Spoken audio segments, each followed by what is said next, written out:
I was holding my newborn when my entire world was quietly taken apart in front of me, not by strangers, not by fate, but by the two people who were supposed to protect me. My body was still shaking from childbirth. My stitches still burned every time I moved. My son was barely 3 days old, wrapped against my chest like the only piece of peace left in a life that had suddenly turned unrecognizable. And in that fragile silence of a hospital room, my father looked at me like I was a burden he had finally grown tired of carrying. "Once you recover," he said coldly, adjusting his watch as if this conversation was an inconvenience, "you should return to your in-laws. You cannot stay here." My mother didn't even look at me when she spoke next. Her arms were folded, her expression carved in stone. "You're not our responsibility anymore, Rita. You never really were." Those words didn't come out like shouting. They came softly, cleanly, like something rehearsed long before I was even born. My husband had just died in a fire at his workshop. One moment I was a wife, the next I was a widow holding a child who would never hear his father's voice. And in that moment, I had nothing. No home I could return to. No stability. No safety net. Just pain, exhaustion, and silence. So I stayed quiet. Not because I agreed, but because something inside me understood that speaking in that moment would not save me. They mistook that silence as defeat. But it wasn't a defeat. It was an observation. Because while they were busy deciding how easily they could remove me from their lives, I was noticing everything. The way my father avoided my eyes. The way my mother refused to look at my baby. The way the folder in her hand wasn't emotional, it was prepared. Paperwork. Signatures. Structure. Control disguised as concern. And something about that didn't feel like abandonment. It felt like planning. I didn't know it yet, but that moment was not the end of my life as I knew it. It was the beginning of something I would later struggle to even name. 2 days later, everything changed. I remember the sound first. Footsteps in a hospital hallway always sound tired, slowed by exhaustion, softened by fear. But these footsteps were not tired. They were deliberate. Heavy shoes against a polished floor. Measured pace. No hesitation. I looked down at my son, Owen, sleeping against my chest.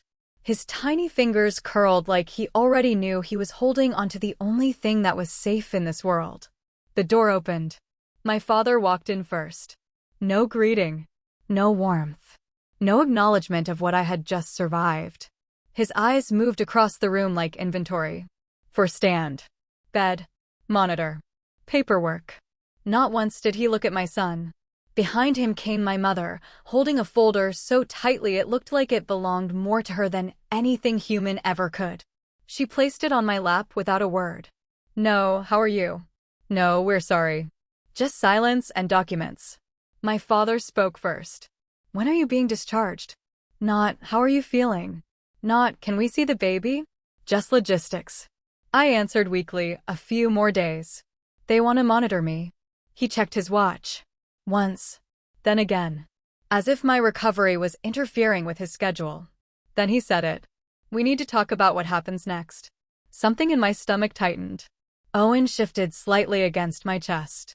My father continued, voice flat. "Aaron's family should handle this.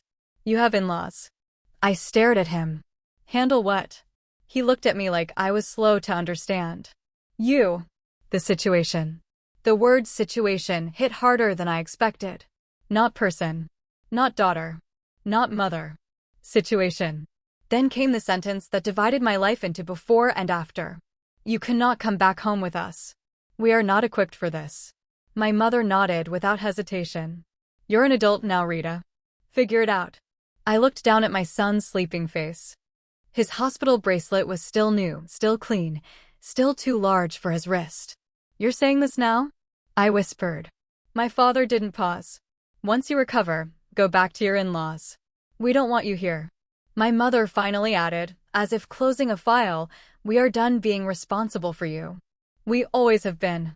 The room fell into a silence so deep it felt like air stopped existing. Owen made a tiny sound in his sleep. Then my mother opened the folder. Insurance papers. Highlighted lines. Signature boxes waiting like traps disguised as routine. "Sign here," she said. "Here." And here, I didn't move. Not because I was agreeing, but because something in me had stopped reacting and started remembering. What they didn't know, what they couldn't possibly have known, was that the foundation of everything had already been laid long before that hospital room. Months before the fire. Before the loss. Before I became someone sitting in a bed holding a child while being erased from her own family. It began with my father's arrival at our home one Sunday afternoon. He came with his old leather briefcase. The same one he had carried during his insurance years, even though he had retired long ago. He said it was just a visit. But nothing about that day felt casual. He talked about protection, about responsibility, about ensuring the baby would never suffer financially. He spoke about life insurance like it was love in numerical form. And then he named a figure. $825,000. Not suggested. Not discussed. Declared. My husband, Aaron, tried to question it once. Gently. Carefully. Why that number? My father didn't answer directly. Instead, he made it about responsibility. About love. About being a provider. And slowly, through pressure and persuasion, through guilt disguised as guidance, we signed the documents. Because we trusted him. Because I trusted him. At the time, I thought it was safety. Later, I understood it was something else entirely. Structure. Control. Preparation. Then came the fire. 2:06 a.m. And Aaron was gone.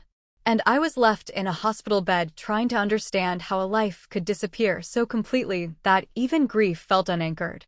The days that followed were a blur of medical rooms, paperwork, and silence. But something in me refused to stay quiet forever. Because grief has a strange companion. Curiosity. Curiosity starts asking questions no one wants you to ask. Why did my father arrive at the scene so quickly? Why did he contact Aaron the night before? Why did certain documents feel incomplete? Why was page 3 missing from the insurance forms? That missing page mattered. It wasn't just paperwork. It contained rights. Options. Choices I was never shown. Someone had removed it deliberately. And suddenly, my silence in that hospital room from days earlier didn't feel like surrender anymore. It felt like observation becoming strategy. So I made a call. A fire investigator. Someone who had worked with Aaron before. When I mentioned my father's arrival time at the fire scene, the tone on the other end changed immediately. Because the timeline didn't make sense. And once something doesn't make sense, professionals don't ignore it. They dig. The night everything collapsed began quietly. A fire marshal arrived. Then a detective. Then the documents. Receipts. Logs. Phone records. And slowly, piece by piece, the shape of something unthinkable began forming. A receipt for accelerant purchase days before the fire. Security footage placing my father at the hardware store. Text messages asking Aaron if he was alone that night. And the most disturbing detail of all. He arrived at the fire scene before emergency responders. That shouldn't have been possible. Unless he was already close. Unless he was waiting. Unless he knew. And in that hospital room, when those questions were finally spoken aloud, something inside me didn't break. It settled. Like something had finally stopped shaking. When my father realized what was happening, it wasn't anger that appeared first. It was fear. Not loud fear. Controlled fear. The kind that shows up when someone realizes their version of reality is no longer the one in control. Then came panic. Then denial. Then movement. He tried to leave. But leaving doesn't erase evidence. And running doesn't erase patterns. People don't flee questions unless answers are already dangerous. That's what I clearly understood that day. Not everything that runs is innocent. By the end, everything was exposed. The insurance plan. The timing. The fire. The intent. The manipulation. The removal of missing information. The attempt to control what happened after I gave birth alone. It wasn't chaos. It was designed. And when that realization fully formed, I didn't feel dramatic collapse. I felt something quieter. Finality. My mother, however, did not face charges. She faced the truth. Not legal truth. Emotional truth. She hadn't lit the fire. But she had stood beside someone who treated my pain as inconvenience. She had looked at me in that hospital room and chosen distance over instinct. And that choice mattered. Because absence is also a decision. And decisions have weight. I didn't forgive her.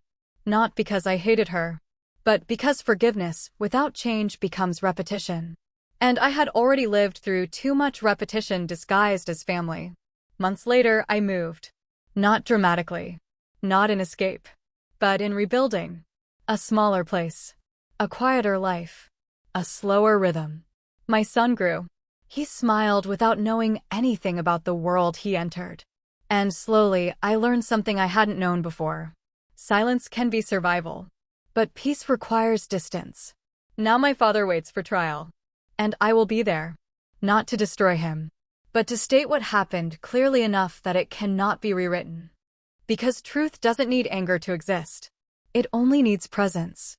And somewhere in all of this, I learned something I didn't expect. Family is not a guarantee. It is a behavior. It is something people choose to show or fail to show. And when it is absent long enough, you are allowed to stop waiting for it. Even if it hurts. Even if it reshapes your entire understanding of love. I chose my son. Not because it was easy, but because it was clear. And clarity, once you finally see it, becomes something you cannot unsee again. I chose truth. I chose survival. I chose a future that did not require me to shrink myself to fit into someone else's version of care. And I would choose it again. Every single time.